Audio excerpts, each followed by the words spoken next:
નમસ્કાર, બ્રેકિંગ નાઉ સાથે હું છું ધ્રુવિશા. આપની સાથે સમાચારોની શરૂઆત કરીએ. પેટા ચૂંટણીમાં વિજેતા ધારાસભ્યોની શપથ વિધિ યોજાઈ. આમ આદમી પાર્ટીના ધારાસભ્ય પદે ગોપાલ ઇટાલિયાએ શપથ લીધા. વિધાનસભા અધ્યક્ષ શંકરભાઈ ચૌધરીએ શપથ લેવડાવ્યા. વિસાવદર બેઠક પર ગોપાલ ઇટાલિયાએ જીત મેળવી છે. ધારાસભ્ય પદના શપથ લીધા બાદ ગોપાલ ઇટાલિયાનું નિવેદન સામે આવ્યું છે. મેં વિસાવદરના ધારાસભ્ય તરીકે શપથ લીધા. આજના ઐતિહાસિક દિવસે પૂર્વ સીએમ કેશુબાપાને યાદ કરું છું. એમણે ચિંધેલા માર્ગ પર જ ચાલી શકું તે માટે પ્રયાસ કરીશ. વિસાવદરની જનતાનો આભારી છું.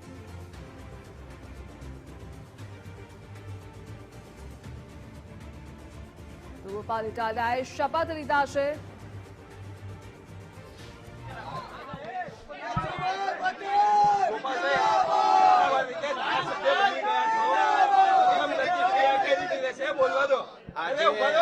આજે એક ઐતિહાસિક દિવસ છે.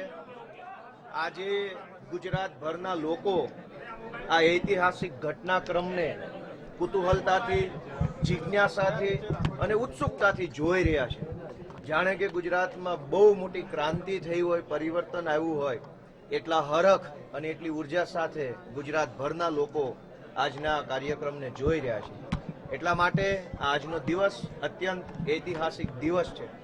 આ ઐતિહાસિક દિવસ નિમિત્તે હું સૌપ્રથમ ભારતના બંધારણના મહાન રચયિતા ડોક્ટર બાબા સાહેબ આંબેડકરને યાદ કરું છું કે એક તરફ વિશાળ સત્તા મને અને વિસાવદરના ખેડૂતોને હરાવવા માટે કામે લાગી હતી, પરંતુ સંવિધાનની તાકાતથી, સંવિધાને આપેલા મત આપવાના અધિકારની તાકાતથી મારા જેવો સાધારણ પરિવારમાંથી આવતો ગામડાનો એક જુવાનિયો, એ ખેડૂત પુત્ર આજે ચૂંટણી જીત્યો છે. એ તાકાત સંવિધાનની છે, બાબા સાહેબ આંબેડકરે આપેલા બંધારણ અને લોકતંત્રની તાકાત છે.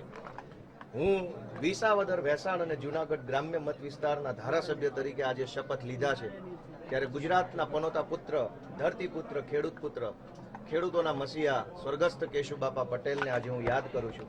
કારણ કે ધારાસભ્ય બનવું એ અલગ વાત છે, પરંતુ કેશુબાપા જેવા, કુરજી બાપા જેવા, પોપટ બાપા જેવા અનેક એવા આગેવાનો જેણે વિસાવદર વિધાનસભાનું નેતૃત્વ કર્યું છે, રત્ના બાપા ઠુમર જેવા, એ બધાય સ્વર્ગસ્થ વડીલો, જે હયાત છે વડીલો, તમામ વડીલોને હું યાદ કરું છું, એમને નમન કરું છું. અને એમણે ચિતરેલા ચીલા ઉપર, એમની કેડી ઉપર હું સારી રીતે ચાલી શકું, ગુજરાતના ખેડૂતો, ગુજરાતના ગામડાઓની સેવા કરી શકું, એ માટે હું આજે સંકલ્પબદ્ધ થયો છું. દોસ્તો, આજે આ શપથ વિધિ જે છે એ માત્ર એક ધારાસભ્ય તરીકેના શપથ નથી. આ શપથ લીધા છે ગુજરાતને ભ્રષ્ટાચારમાંથી મુક્ત કરાવવાના, ગુજરાતની અંદરથી તાનાશાહી હટાવવાના શપથ લીધા છે. ગુજરાતની આમ જનતા જેનું શોષણ થઈ રહ્યું છે, ક્યારેક પુલ તૂટે, ક્યારેક પેપર ફૂટે, ક્યારેક ડ્રગ્સ વેચનારા, દારૂ વેચનારા પોલીસ ઉપર કાર ચડાવી દે, ક્યારેક કોઈ નિર્દોષ દીકરીએ અસામાજિક તત્વોના ત્રાસથી આત્મહત્યા કરવી પડે, ક્યારેક વ્યાજ માફિયા કે ગુંડાઓના ત્રાસથી લોકોએ જીવન ટૂંકાવવું પડે.